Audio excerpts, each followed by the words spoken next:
আসসালামু আলাইকুম। আশা করছি সবাই অনেক ভালো আছেন। আলহামদুলিল্লাহ, আল্লাহর রহমতে আমি অনেক ভালো আছি।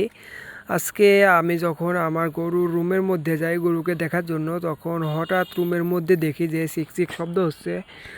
আর আসলে চিকচিক শব্দটা আর কি মুরগির বাচ্চা শব্দ ছিল। তারপর আমি আর কি সানসেটের পর একটা চেয়ার এনে দেখি যে সেখানে আর কি আমাদের বাসায় যে দেশি মুরগি আছে সে মূলত ডিম পাড়ার পর বাচ্চা তুলছে। দেখতেই পাচ্ছেন যে বাচ্চা আর কি কব্বলি তুলছে। আজকের দিনেই বাচ্চা ছোট ছোট একদম এখনও ভালোভাবে পুষ্ট হয়নি। তারপর আর কি করার, আমি একটা গাবলা এনে আর কি মুরগির বাচ্চাগুলো মূলত গাবলার মধ্যে নিয়ে নিচ্ছি, যেহেতু নিচে নিয়ে যেতে হবে।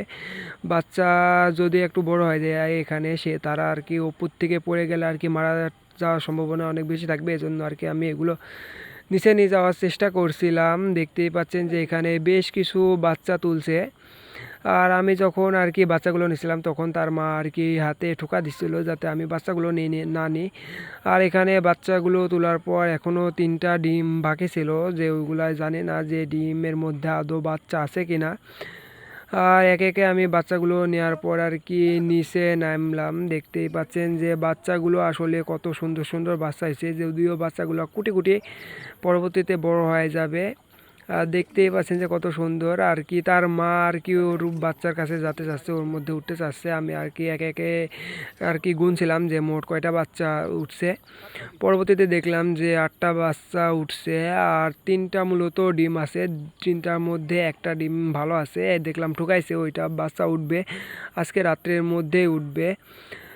আর মুরগি যেহেতু থুই দিতে হবে এই জন্য, আর বাকি 2টা ডিম নষ্ট ছিল এই জন্য আমি একটা ডালি নিয়ে আসলাম। ডালি নিয়ে আসার পর ওর মধ্যে একটা সুন্দর করে কাপড় বিছা দেওয়ার পর তারপর আবার পুনরায় বাচ্চাগুলো ওর মধ্যে রেখে দিয়েছি যাতে আর কি ওর মা ভালোভাবে দিতে পারে। আর গ্রাম অঞ্চলে মূলত এই বিষয়গুলো নতুন না, যাদের বাসায় মুরগি আছে তারা প্রায় এমন অবস্থার শিকার হন। আর আমাদের সাথেও ঠিক সেম ঘটনাই ঘটছে। আর আজকের বিষয় মূলত এইটাই ছিল। আর আপনাদের সাথে পরবর্তীতে অন্য কোনো বিষয় নিয়ে অবশ্যই ভিডিও নিয়ে আসবো। আর আজকের ভিডিও এ পর্যন্তই। সবাই ভালো থাকবেন। আসসালামু আলাইকুম।